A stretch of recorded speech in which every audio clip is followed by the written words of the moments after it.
this, because this is the day that the Lord has made, and we will surely rejoice and be glad in it. We thank you for your children that you are honoring today. Father, we believe and we pray that you that has started that good work in them, you will complete it, you will fulfill it, and you will finish it in the mighty name of Jesus. Father, so on this day we commit everything into your able hands. Take absolute and perfect control in the mighty name of Jesus. Thank you, Jesus, for this.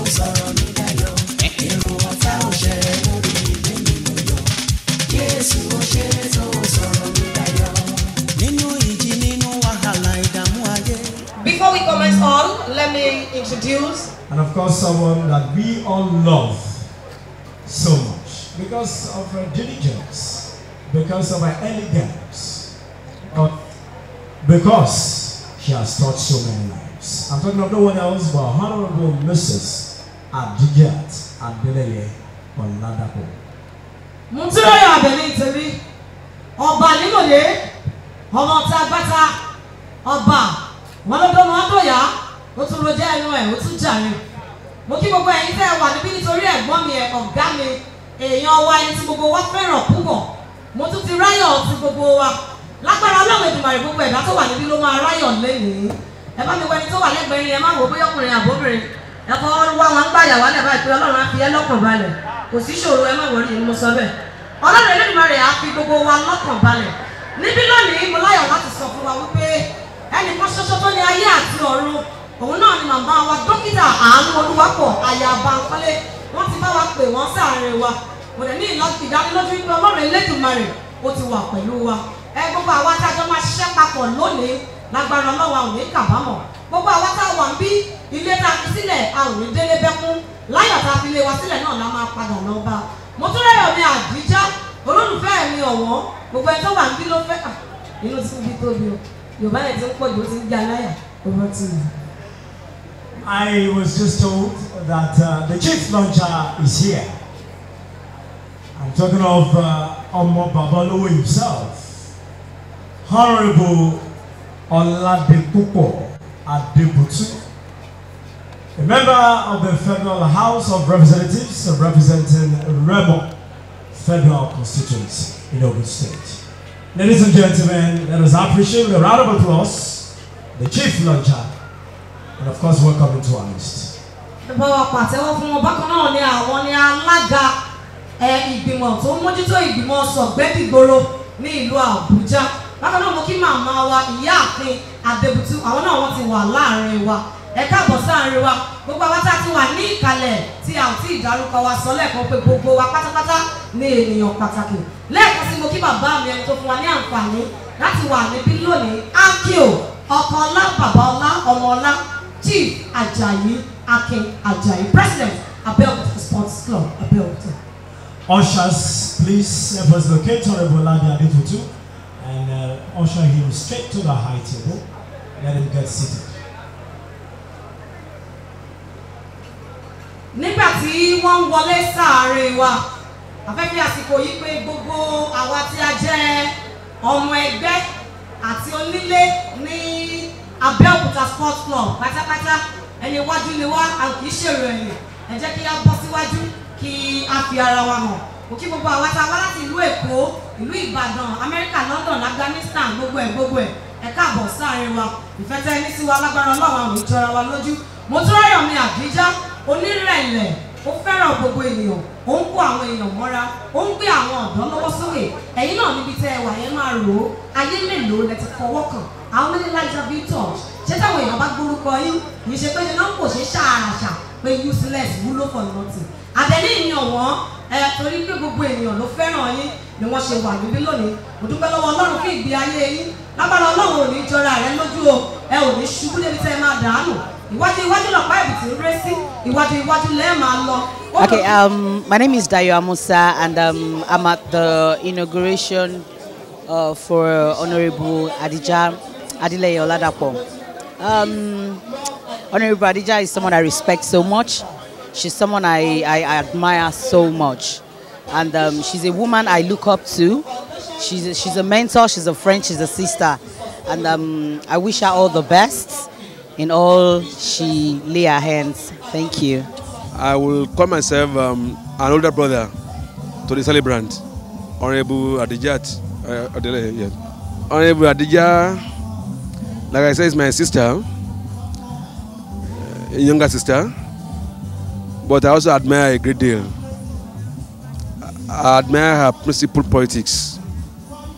I admire her courage. I admire her personality. She appears to me to be a bit too strong-willed, yes.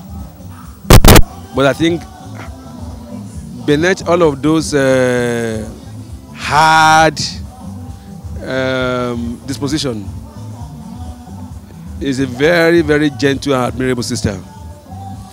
Somebody that can rely upon and very reliable.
Gbogbo àwọn ọmọ ẹgbẹ́ Moonlight ẹ jẹ́ kí a máa bọ̀ gbogbo Moonlight pátá orí ẹ̀gbọ́n wa Ṣẹ́gun ìsapami lórí aláṣẹ àti olùdarí promoter Kadma gbogbo Moonlight pátápátá kí wọ́n máa bọ̀ sí àárín wa ọ̀gbẹ́ni Ṣẹ́gun Bàbárìdé ẹ káàbọ̀ sí àárín wa òtún láyọ̀ mi ò ní jó ojú ìdí àṣàkọ́ ìyá àti tẹ́lẹ̀ ìdí ó lárí àti tẹ́lẹ̀. Okay. Moonlighters, wherever you are.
Honorable Wasiu Ọ̀tẹ́bọ̀dé tí wọ́n jẹ́ igbákejì mayor àti mayor àti ìyá àti ọ̀rọ̀ aláàlá Àjàyí.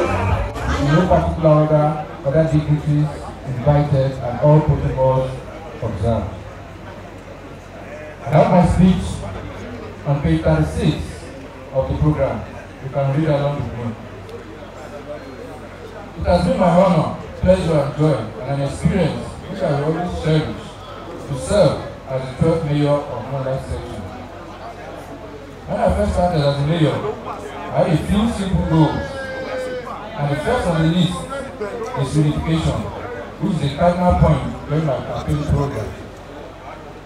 A peaceful, friendly, good, natural atmosphere of the section will attest to it that it was indeed achieved and will remain one big happy family. The emergence of the new mayor as a consensus candidate is also a testimony to this. Yes, what you feel to divide us will only make us stronger. Jehovah, be the glory for the opportunity given me to serve and also stand before you today as we inaugurate the 13th mayor of Moonlight section. It was a significant period in the life of Moonlight section and a very productive one. We have experienced steady growth infrastructurally, socially, in new members from across 8 groups, which is encouraging. Although there was economic recession of the country at the beginning of our administration, yet we were able to pull through. God has been faithful to us and will continue to bless and praise Him immensely. My profound appreciation goes to my wife and children for their unfailing support and sacrifice during my tenure. We continue to be blessed by our standing team of executive officers who are very talented and diverse. I will refer to them as extraordinary group of individuals who are dedicated to the service of the beloved section. I appreciate you guys. So with this amazing team, what did we accomplish? Programmatically, the highlights were construction and beautification of the frontage of Bayo National Pavilion, beautification of the under tree, the construction of the well, which is actually unprecedented in the history of the club, remarking of the car park. We created a WhatsApp page and portal for the dissemination of members, annual iftar program for our Muslim brothers and sisters. We had a befitting and entertaining end of the year party, the procurement of a 50-inch plasma TV, the commissioning of the new open air arcade, and a retreat for all members. And socially, we are on top of our game. All these great accomplishments can be the work of one for all of us. I want you to use the opportunity to appeal to our special guests and friends to please donate generously towards the various projects of the new mayor, Honorable Mrs. Adijat Oladapo Adeleye. She has promised to purchase a sample diesel generator and a 40-seater bus for the section, among various other projects. May the Almighty God replenish your purse as you donate generously. On this day, when I hand over the responsibility of leading the section to the new mayor, I hereby welcome everybody to the inauguration of the 13th mayor and the deputy, along with other executive members and fundraising for the development of Moonlight section. I extend my good wishes to her and her team. Thank you, members and friends of the Moonlight section. Thank you for the opportunity given me to serve. The section deserves growth. I'm sure it will prosper, and it will grow and prosper with your continued participation. I was planning to see the high quality of distinguished members who aspire to the office of mayor of Moonlight section in 2017. It reinforced my belief that Moonlight section will continue to be a leading force in the affairs of Abeokuta sports club in time to come. Honorable Mrs. Adijat Adeleye Oladapo has been noticed by me as a committed member of the section right from the time she joined the club and the section. I am therefore not surprised to see aspiring to the leadership position of the section. I guess, and I am sure, that she is actually the first female head of section of Moonlight section and also of Abeokuta Sports Club. I have no doubt that she will make a mark in the section in the next 2 years. May Almighty God bless her, bless the section, bless all Moonlighters, and bless Abeokuta Sports Club, and also so that a new era will be one to reckon with. Amen. Fellow Moonlighters. Thank you very much, Mr. Olusola. Hello, my name is Jumoke Odetola, and I'm here at the inauguration of Honorable Adijat as the first female mayor of the Moonlight section of Abeokuta Sports Club. She's been elected, and it's a very great feeling when I see women doing great in the field. Auntie Adijat is like a sister to me. She's like a mother to me. She's someone who is always out to support whenever our help is needed. So I just have to be here to support her in my own way, with my presence. I want to congratulate the new mayor, that's Honorable Mrs. Adijat Adeleye Oladapo Adijat, on an inauguration as the first female mayor of the Moonlight Club of Moonlight section of the Abeokuta Sports Club. Adijat deserves this award, deserves this honor, because she has really paid her dues as a member of Abeokuta Sports Club. I wish her all the best and a successful tenure. Congratulations. May I take your permission to draw on the earlier protocol that was observed by the outgoing president. Let me finally recognize the chief celebrant of the day, Honorable Mrs. Adijat Adeleye Oladapo, and our able deputy, Honorable Adijat, alongside their deputy members. Distinguished ladies and gentlemen, in my early school days, I have been hearing about Abeokuta Sports Club, but it is not until very recently that I learned that the club has been in existence in 1904, even older than the famous Ikoyi Club established in 1938. I have been able to learn 4 things about the club: the eminence, integrity, and character of members. Number 2, the quality of interaction and the social pedigree of the club, which is compared to other clubs in more cosmopolitan Lagos. Number 3, the distinguished role of the club in providing leadership to Ogun State and our country in the areas of civil service, judiciary, education, and politics. And the last one, the 4th, is the recent development, is the equigender disposition of the club in elevating female members to the position of leadership. I salute the vision of the founders, past and present leaders, for the tremendous development which this club has brought to Ogun State in particular, and our nation, Nigeria in general. The Moonlight section, I am told, was established in 1997, and without any bias, is undoubtedly the best section in the club, with its history of infrastructural development, social pedigree of its members, and for being the first section to elect the first female mayor. I congratulate the Moonlight section for the giant stride of the recent past, and I wish all members of the section to unite together to take the section to greater heights. I consider your choice of Honorable Mrs. Adijat Adeleye Oladapo as a wise and divinely inspired one. She is an experienced politician, a grassrooter, an enviable personality, a socialite to the core, very honest, resourceful, and always willing to help all those she encounters. As the mayor of Moonlight section, I am positive that she and her team will add enormous value to the great efforts of her predecessors. I want to urge all invited guests here present to support her by giving financial support to all our projects and ensure that her tenure is a successful one. Finally, I congratulate Honorable Adijat Adeleye Oladapo, her deputy, executive members, and all members of the Moonlight section of Abeokuta Sports Club for the great success of today's celebration. Thank you. Salute.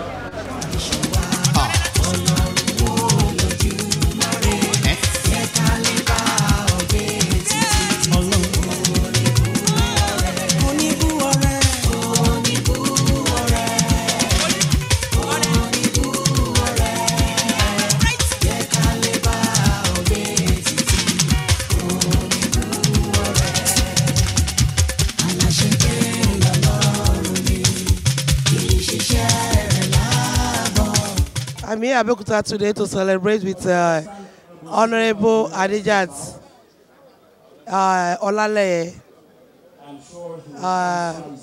as the 13th mayor Abeokuta Sports Club, Moonlight section, Abeokuta Sports Club, with Honorable Adijat Adeleye as a deputy mayor. I knew she deserved this. She's always happy. She's very hardworking. And that is why I love her so much. I know what everybody can see here today. It's her hardworking, you know. And I thank God that God is always be with her. And I pray for her that God Almighty will continue to be with her and her family. And she's going to another big, she's a politician. And I pray for her that she will get there in Ogun State.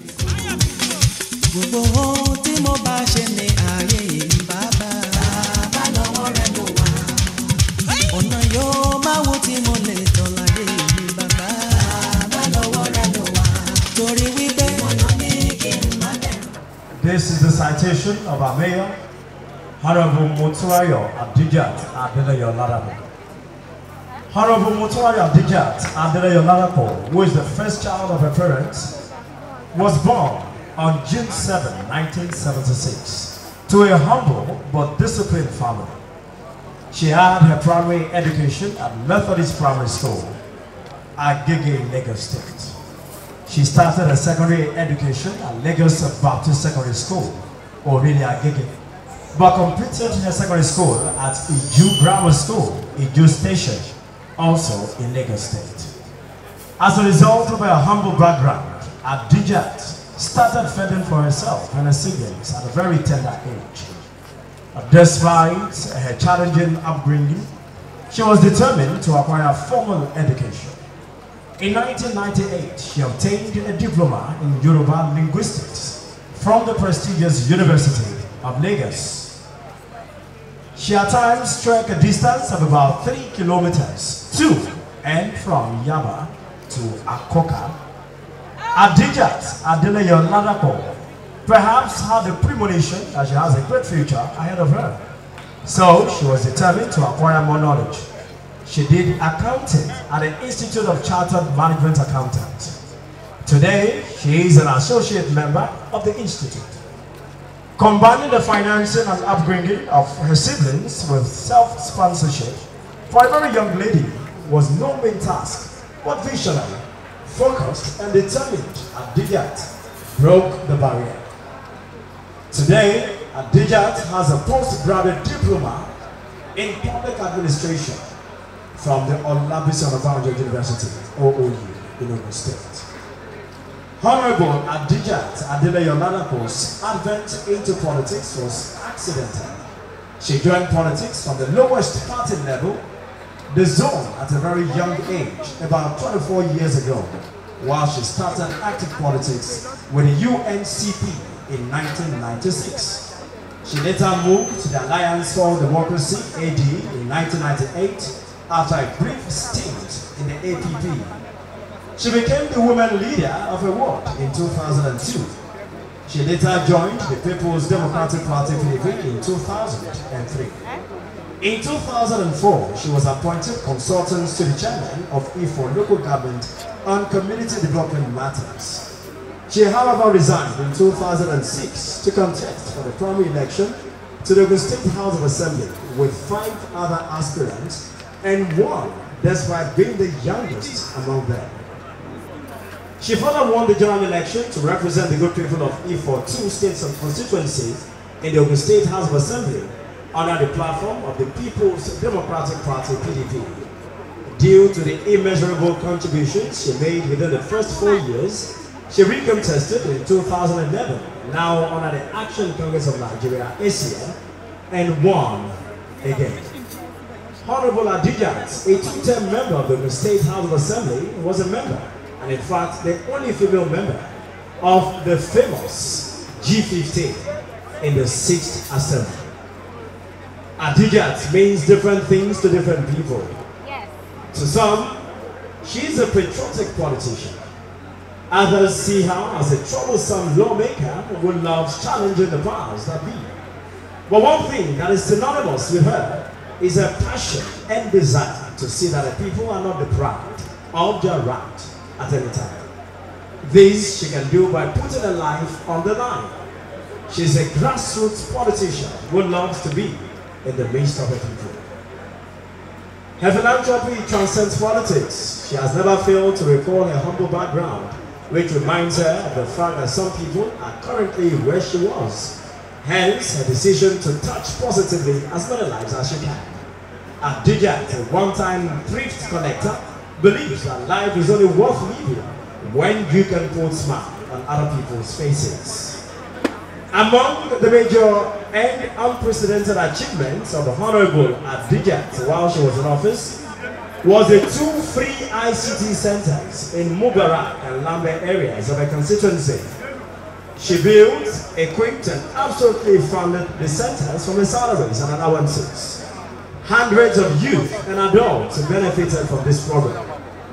Driven by the passion to have an impact in all the communities, she collaborated with the SDCs, CDCs in her constituency by supporting them with a sum of 500,000 naira each, and 6 area CDCs were able to benefit from this gesture.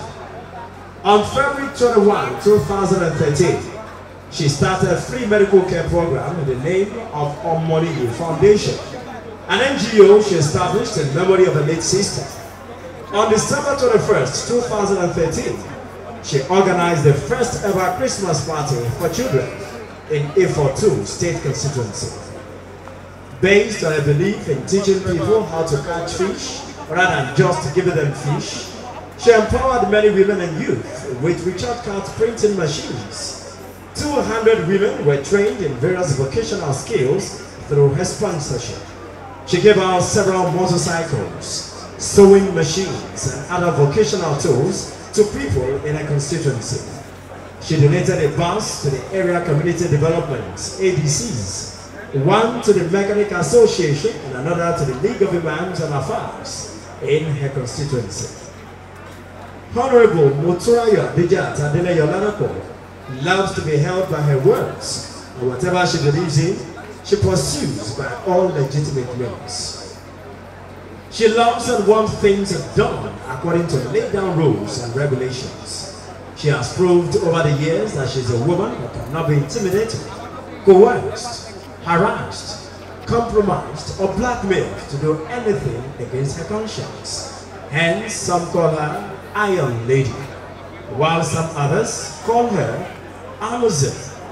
Her hallmark is her ability to stand by the truth at all times. Honorable Adijat Adeleye Oladapo is undoubtedly a great socialite.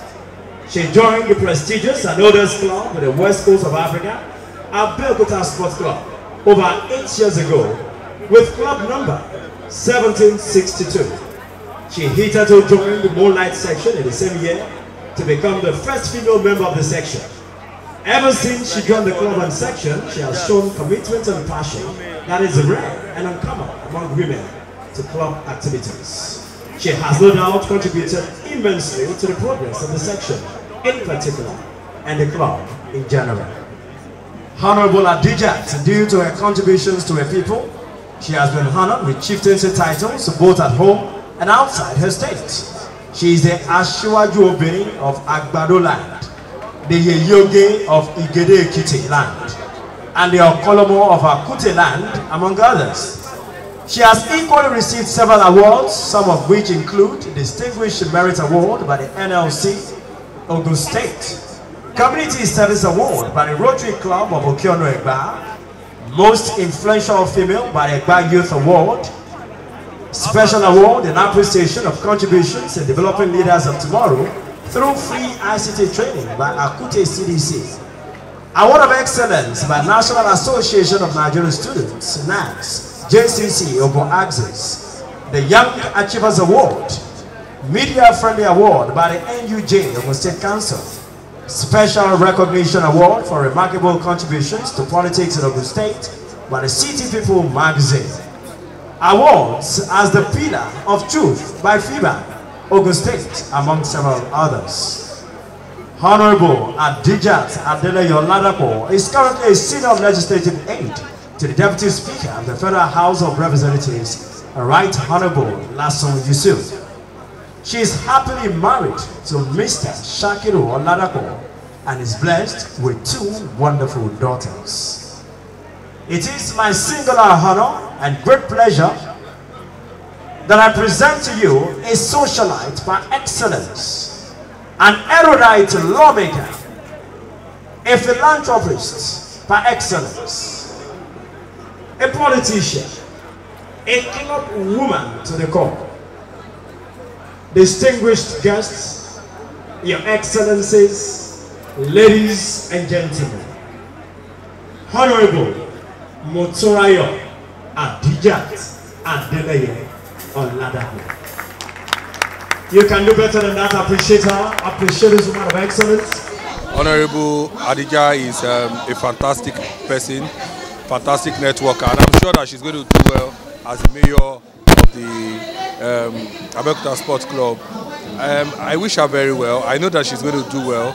She did very well in 8 years she was in the House of Assembly, and I'm sure that she'll do very well with these new responsibilities. I wish her all the very best.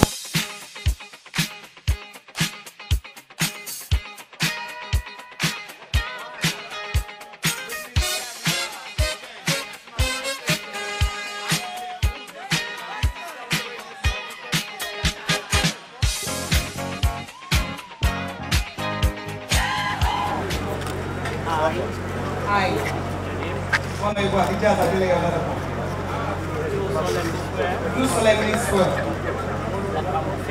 that I will be faithful and bear true allegiance to the Moonlight section of Abeokuta Sports Club, that as mayor of the Moonlight section, I will discharge my duty to the best of my ability, faithfully and in accordance with the rules and regulations of the Moonlight section, and always in the interest of the section, is integrity, solidarity, well-being, and prosperity of members.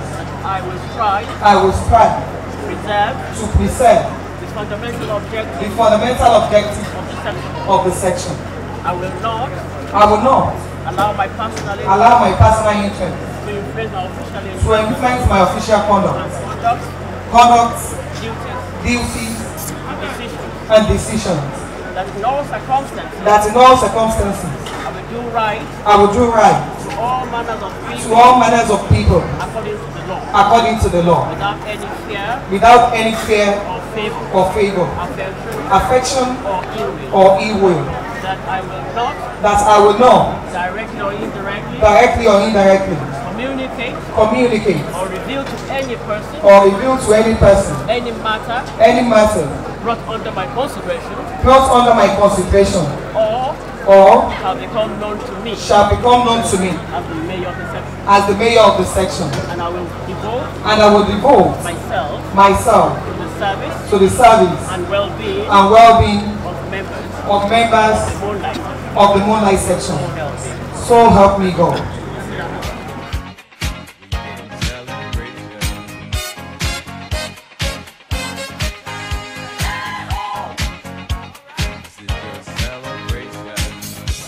Nígbà tí gbogbo ìgbìmọ̀ Moonlight section bẹ̀rẹ̀ láti orí igbákejì mayor tí wọ́n máa múra sílẹ̀ fún ètò ìbúra tiwọn.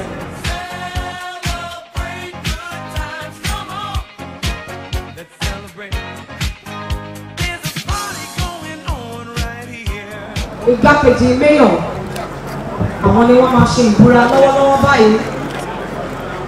Akíbàbá wa olóyè Ògo-Olúwa Bánkọ́lé ẹ káàbọ̀ sáàrin wọn. Àwọn ni grand patron fún Moonlight section ẹ kú ìtọ́jú wa.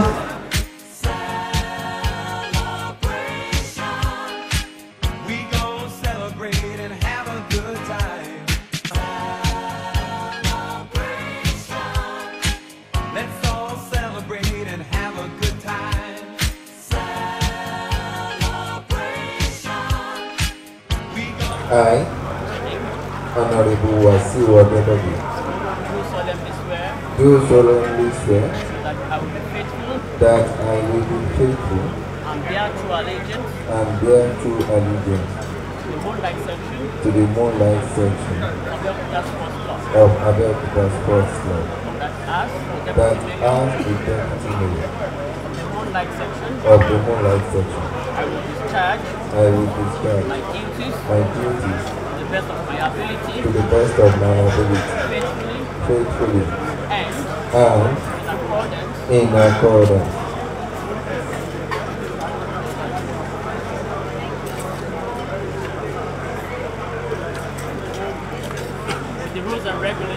with the rules and regulations of the Moonlight section, and always in the interest of the session, is integrity, solidarity, well-being, and prosperity of all members.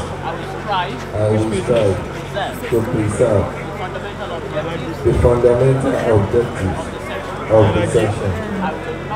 I will not allow my personal interest to influence my official conduct, duties, and decisions.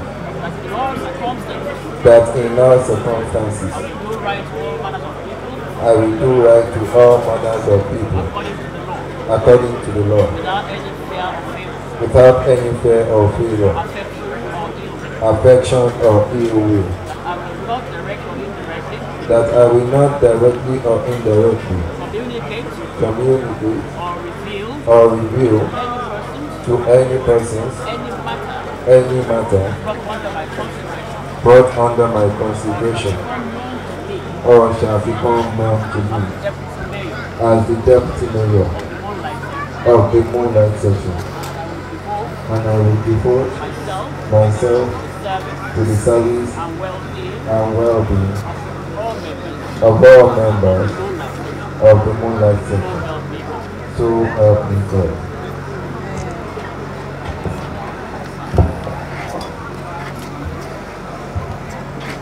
Nígbà tí àwọn ọmọ ìgbìmọ̀ wọn máa múra sílẹ̀ fún ètò ìbúra wọn.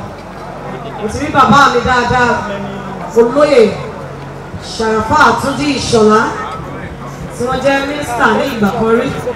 Ẹ káàbọ̀ sáàrin wa.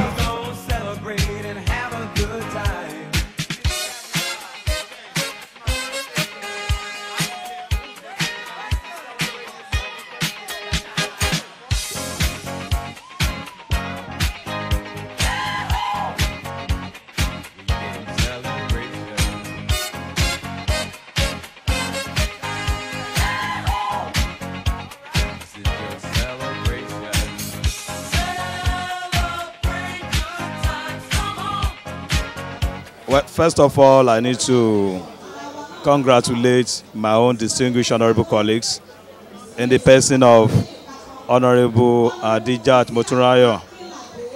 Adeleye Oladapo on this very special occasion of us.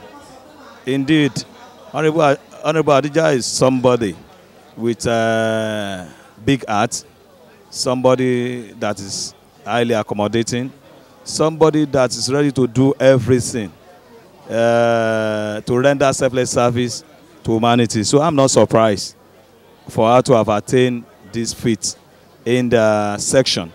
Indeed, I want to say that she's somebody that I respect so much. She's somebody that if she's for you, her support is total. If she's having something against you, she will just she will say it to your face. So I want to appreciate her and congratulate her, and I want to enjoy her to see the opportunity given to her as a means of rendering a kind of unprecedented service to humanities. She indeed has given our people good representation while she was in the house, and I'm not in doubt about her capacity to take the whole section to that enviable height and the among other sections in the sports club. So I want to congratulate her, and I wish her best of luck in all her endeavor. Thank you, and God bless you. That I will strive to share the fundamental objectives of the section. To present the fundamental objectives of the section. And I will not allow my personal interest. And I will not allow my personal interest to influence my official conduct. To influence my official conduct. Duties and decisions. That in all circumstances. I will do right to all manners of people. I will do right to all manners of people. According to the law. Without any fear or favor. Without any fear or favor. Affection or ill will. That I will not directly or indirectly.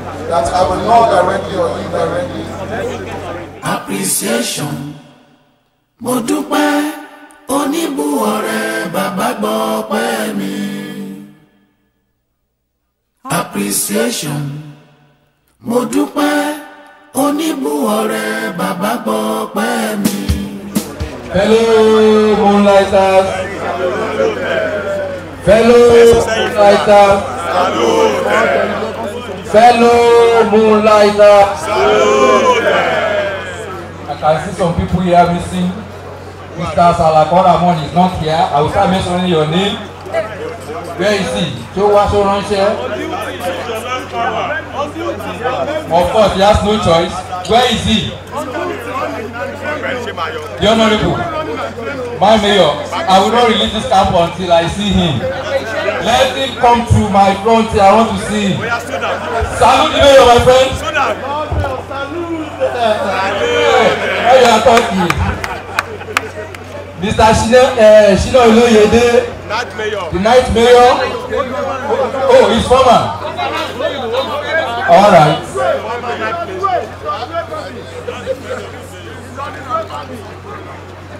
What did former night mayor? Former night mayor is around. Former night mayor.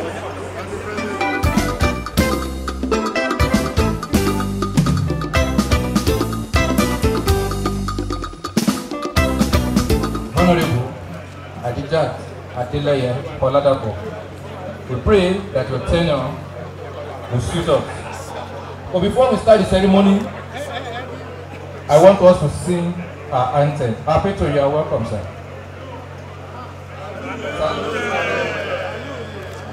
I want us to sing our anthem, and it will be anchored by past Mayor Saka Ajao. Fellow Moonlighters, salute! Fellow Moonlighters, salute! We are Moonlight family. We are Moonlight family. We know we are sure. We are Moonlight family. Hop, hop, hop! Hooray! Hop, hop, hop!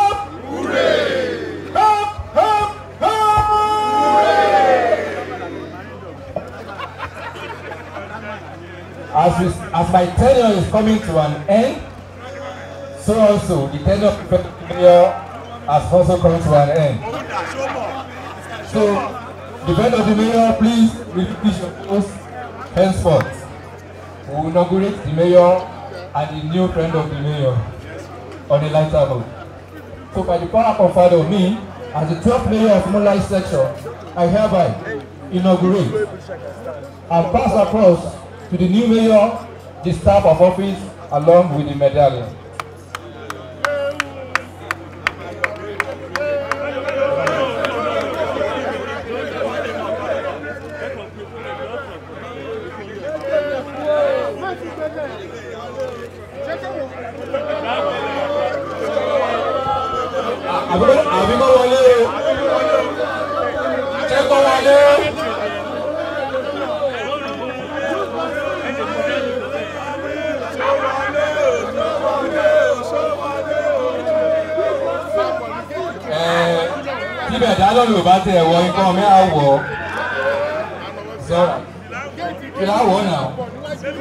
You have a bad mind.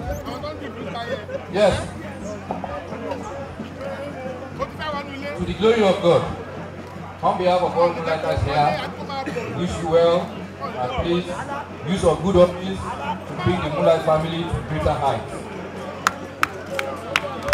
We are Moonlight family. We are Moonlight family.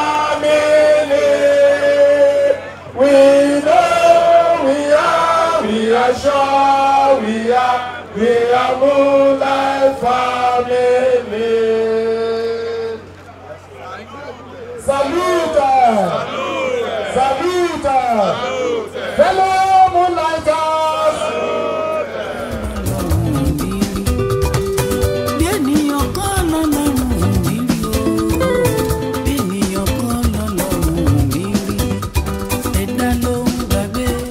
My name is Oba Abdrataya Akurede Akamo, Agbodirikini Olu of Victoria Egbaland.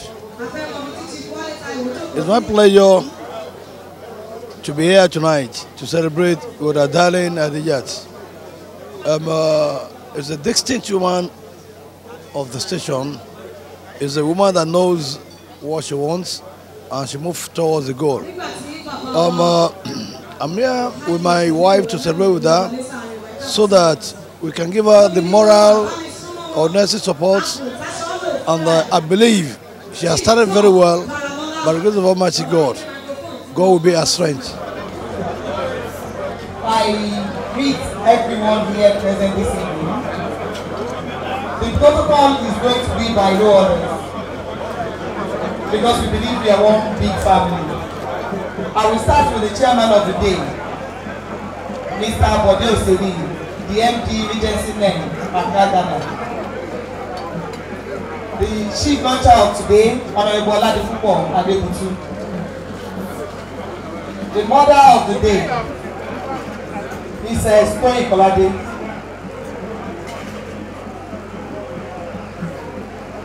I want to recognize, the special guest of the day, who is on his way, the Speaker of Lagos State House of Assembly, Right Honorable Mudashiru Obasa. I equally want to recognize the Speaker of the State House of Assembly, Right Honorable Surajuddin Adekunbi. Permit me to recognize other mothers of the day on the high table. Chief Mrs. Anu Bangole, Chief Mrs. Toyin Isiaka, Chief Mrs. Adeshona Adeputu, while I welcome the former deputy governor of Ogun State, Alhaja Salmot Badru,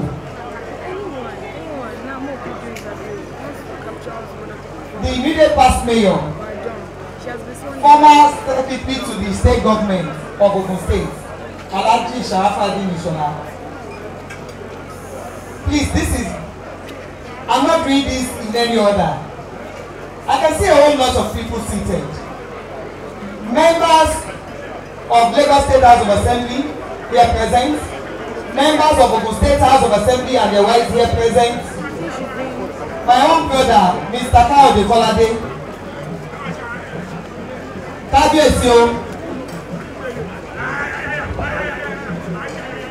I recognize the presence of a Selu, Honorable Adijat Adeleye. Let me quickly recognize the presence of the Olu of Vitori, Oba Fatai Akamo, Akorede Akamo. I can go on and on and on.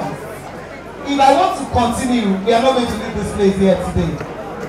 I recognize Barrister Abeokuta, Alhaji Jubil Pushimo, the wife of the president of Abeokuta Sports Club, the vice president of Abeokuta Sports Club, Mace Club, Country Club, and please permit me to lastly recognize the presence of the president of Abeokuta Sports Club, Mr. Hon Adijat.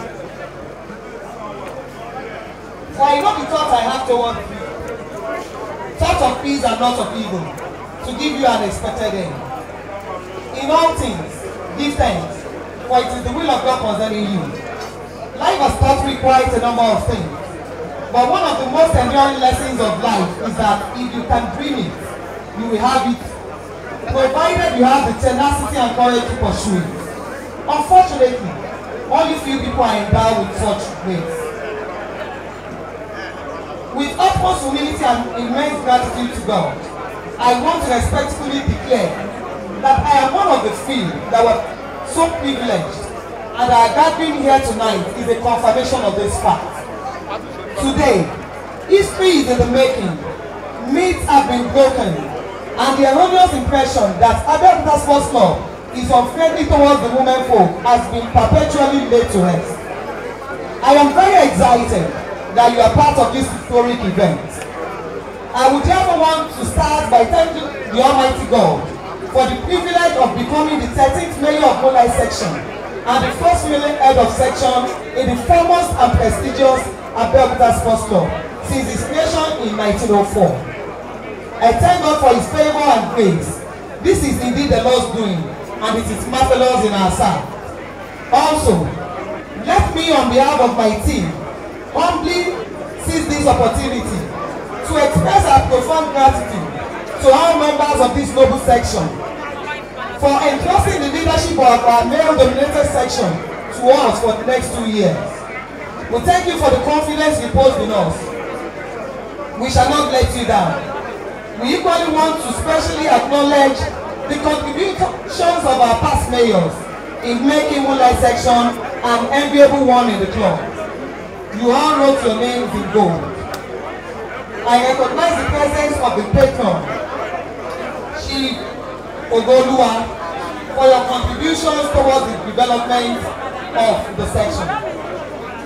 I and other members of the executive committee sincerely cherish the presence of distinguished guests from all walks of life who have found time despite their tight schedule to not honor us today with their presence. We wish to acknowledge the members of the club. Well, I have nothing to say than to congratulate Honorable Adijat. She was the former House of Assembly member of Ogun State. Very vibrant honorable, very lovable and hardworking. And we used to call her Margaret Thatcher. So today that she has been elected as the mayor of Moonlight section in Abeokuta Sport Club, I wish her well, and I'm sure she's going to perform beyond anybody's imagination. And there's nothing I will say, or there's nothing I will advise her to do more than wishing her well in all her endeavors. And I know within a couple of time, I see her to be the potential president of this great club. Thank you very much.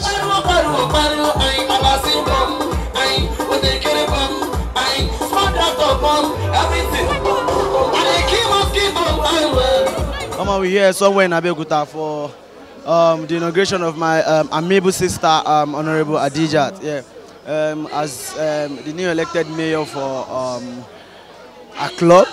I just say her personality to me is something you can write home about. I just love I love her personality. I've known her far way back, and she has never for once treated me like we know be family or stuff like that. She dey feel me. I just like him. Me I like him. I like him. Go.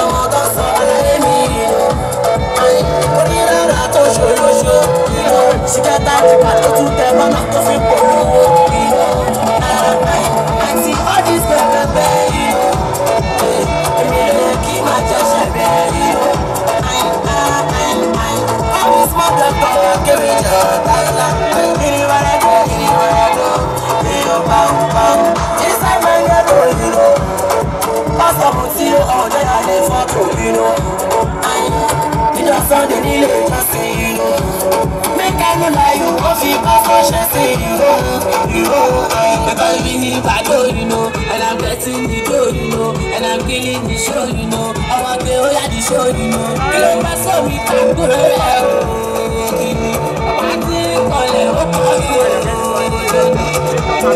only was a caliber, I'm on a caliber, but I'm so caliber, Western Chicago, why I pass it. Western Chicago, why I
penalty don't show you.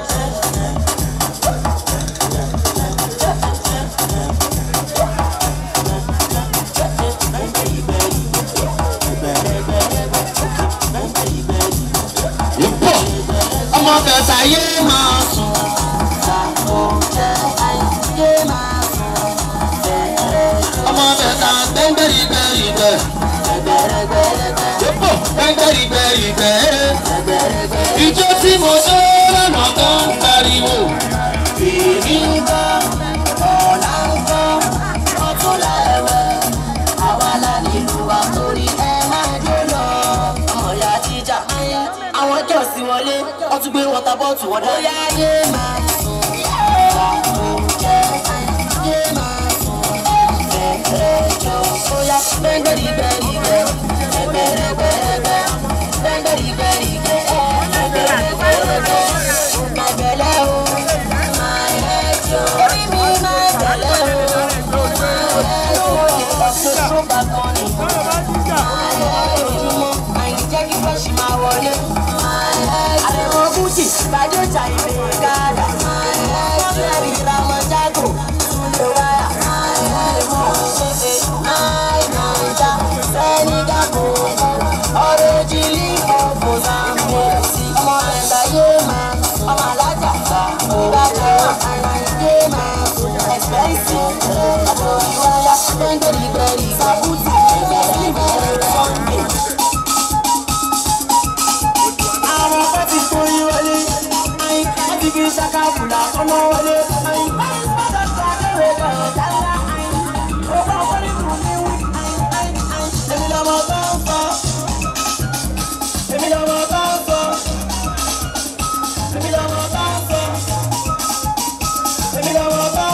Tony!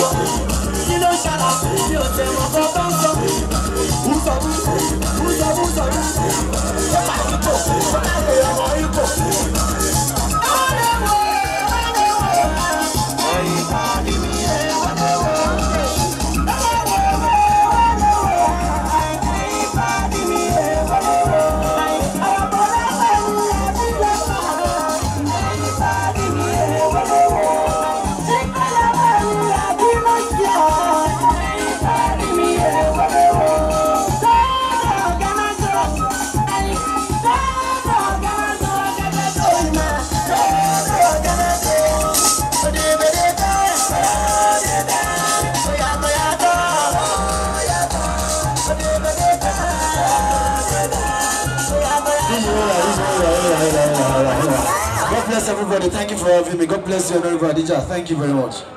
Put your hands together for small doctor or teacher. The new mayor of this club, Honorable Adijat Adeleye, happens to be a sister, a colleague, and a lady that I respect very well, because she's very hardworking. She believes in the fact that what a man can do, a woman can do even better.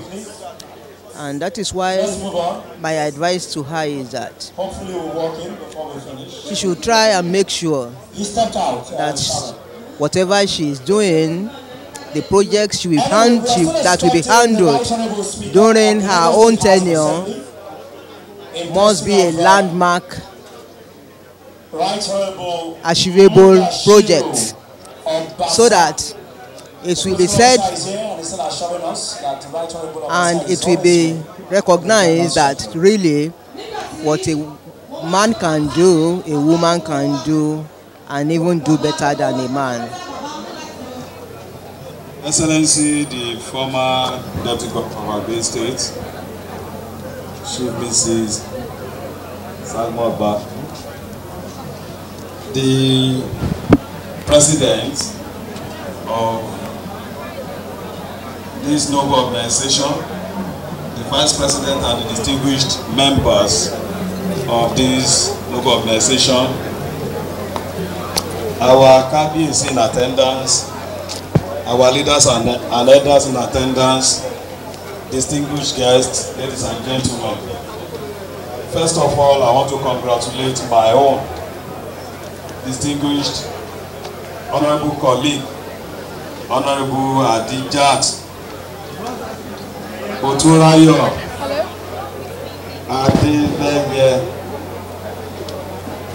Adeleye Oladapo for recording another feat. Indeed, I have to congratulate her and appreciate the fact that she's somebody that believes that nothing in life is impossible. I wouldn't want to boast with my whatever, but I want to assure her of my total support, both in kind and in cash. Gbogbo ẹ̀yin obìnrin ṣe rí nǹkan tá a ṣe ní club o. Torí tá a bá kúrò nílé, tá a bá ní a fẹ́ lọ ṣe sí club. Ọ̀tọ̀ ní nǹkan tẹ́ ẹ mọ́ ro o. Ẹ wá sáyé ẹ rí gbogbo ẹ o. Ọwọ́ wa mọ́ o. Kábíyèsí olú ìtorí bẹ́ẹ̀ ni àbí bẹ́ẹ̀ kọ́ bá a wà. Ẹ wá èdè bẹ́ẹ̀ ni àbí bẹ́ẹ̀ kọ́. Nǹkan tá a kéré o. Gbogbo ẹ̀yin obìnrin, ẹ̀yin adélébọ̀, ẹ̀yin tí ẹ tún jẹ́ ọmọge. I feel good, though a bit anxious, but then I'm good. Okay, so The few people I've talked to really had impressive things to say about you. But first of all, how did you find the process finally getting here? How was it for you? Well, it was actually easy for me, probably because of the relationship between me and all the other members in the section. You know, they never saw me as an outsider. Like, I was the only female in the section for 6 years. Then we had another woman who is not really home-based. You know, she goes and come back. So it was as if I'm still the only female in the section. Then the way we all relate with ourselves, there's no gender disparity between us. So I never felt bad for 1 minute. I never felt bad. Wow. Well, you conquered in a place where we'll say men rule, and you became the very first female mayor. Congratulations, number one. Number two, what would you like to say to women out there who are aspiring to get to such positions? Well, if there's a will, there will always be a way. I don't believe anything is unattainable, that there's something you cannot achieve.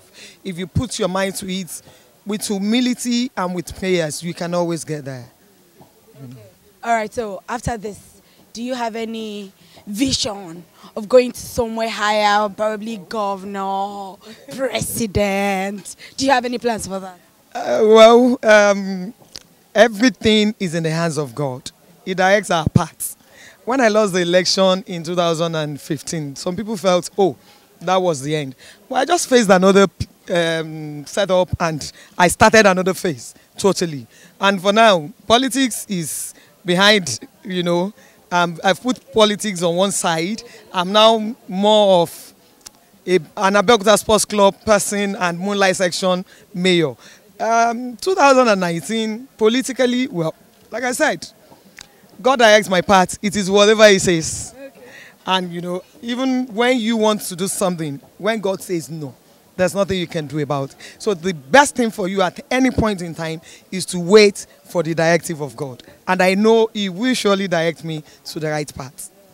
So, what's your drive? Where do you draw this your strength from? I don't know. It is God. If you know where I'm coming from and where I am today, it is God. It is simply the grace of God and His mercy.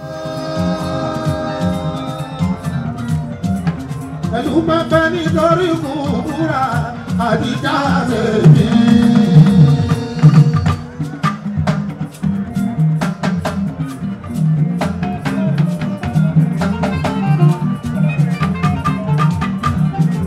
Ìkọ̀ mo wá dúpẹ́ o, gbogbo èèyàn mo wá dúpẹ́, gbogbo ẹni tó ti débi tí wọ́n ti lọ mo dúpẹ́. Ìbá ń kọ́lé ẹkú kálẹ̀ bàbá wa. Adijat kúrà ní dúpẹ́ lọ́wọ́ yìí. Ẹ̀mí àpẹ́ǹtì ọkọ̀ àánú.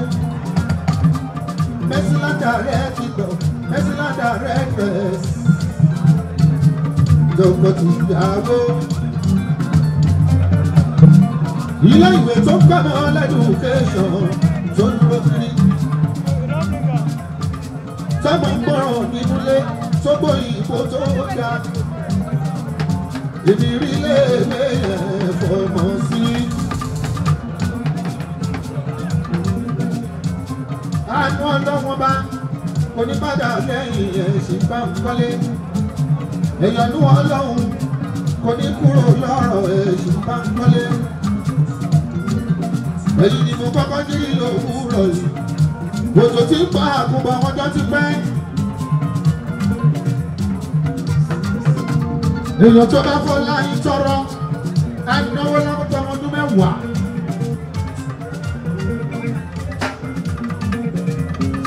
Títí tí ó fi pé 100 kò dá mi lójú.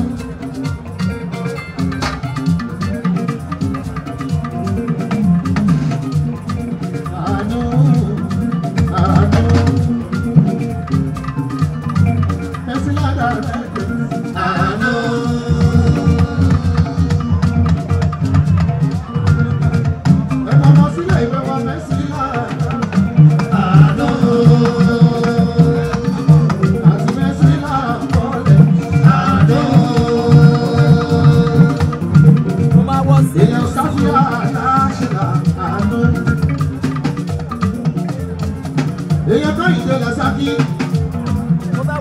ìyẹn ní Dublin ló ń gbé bẹ́ẹ̀. Àyà ìlà mi tó ìlú gan. Ọmọ aláṣẹ làṣàbíà. Àánú àánú.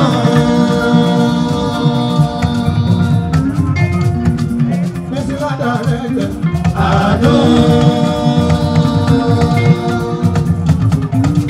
Àyà kúrẹ́ mi àpẹ́tì.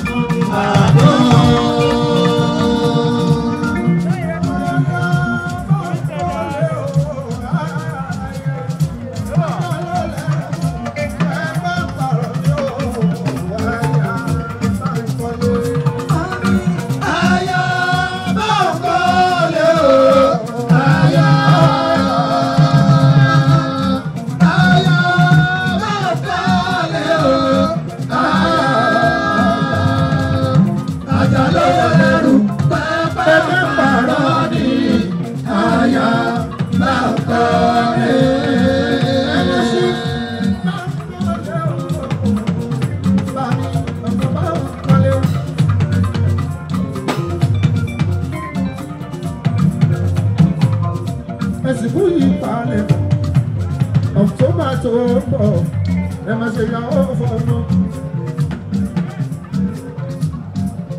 Aláṣẹ Premier Bank kákọ́mọ education torí ọjọ́ iwájú ayé ìmọ̀wé ti lọ. Ẹni tó ń ṣí géètì fún wa ní Mercyland ó kàwé ó gbọ́ go ó gbọ́ com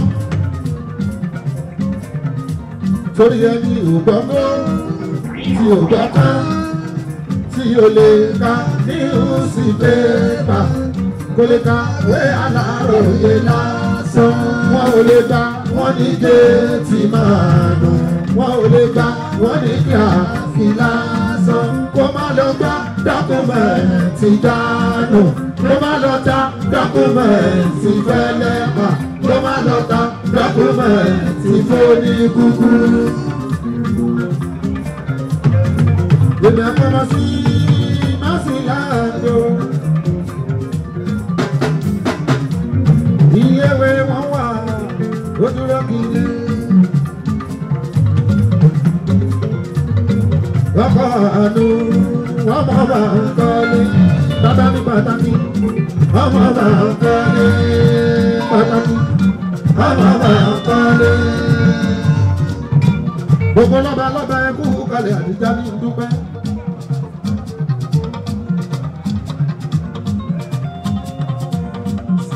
Àkàwọn bàtà ìyá Àdìjá ní dúpẹ́.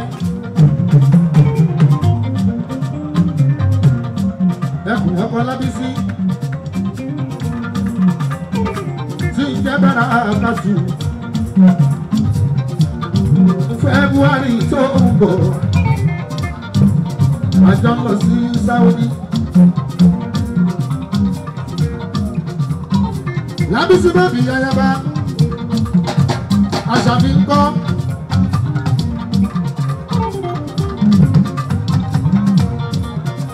Mi ń bá pẹ́ Lábísí ní ọmọ àbí Àṣàbí. Ní ọgbà gbé láwọn tó yìí ṣe pé lóyá mo ṣe pé ṣe pé.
mi.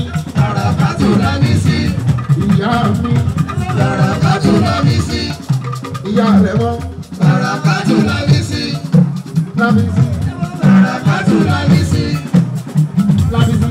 Barakatu Lamisi. Barakatu Lamisi. Àwọn òdòdó ìdọ̀fẹ́